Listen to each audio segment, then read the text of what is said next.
कल मैंने एक वीडियो बनाई थी कि 10,000 में 2 फुल विजन प्रोग्रेसिव जब लेंस कार्ड दे सकता है तो मैं भी 2,500 रुपये में फुल विजन प्रोग्रेसिव दे सकता हूं बना के। और मैंने कस्टमर को दिया था, प्रिंस सर आए थे बनवाने के लिए मेरी वीडियो देख के। उन्हीं को देख के आज 4 कस्टमर और आए थे कि फुल विजन प्रोग्रेसिव बना दो सही 2,500 रुपये की। तो बता रहा हूँ दुनिया में कोई भी ऐसी कंपनी नहीं है आज तक बनी जो 10,000 में फुल विजन प्रोग्रेसिव बना सके। ना किरजाल बनाता है, ना जायज बनाता है, नोवा बनाता है, ना हुआ बनाता, कोई नहीं बनाता।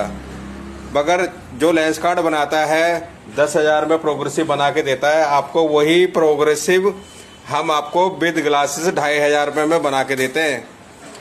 मगर हाँ, अगर वो साबित कर दे कि भाई मेरा प्रोग्रेसिव फुल विजन है और ये तुम्हारा फुल विजन नहीं है, तो मैं भी साबित कर सकता हूँ कि मेरा प्रोग्रेसिव फुल विजन है और तेरा प्रोग्रेसिव फुल विजन नहीं है। वीडियो शेयर कर देना, लाइक कर देना, चैनल को सब्सक्राइब कर देना।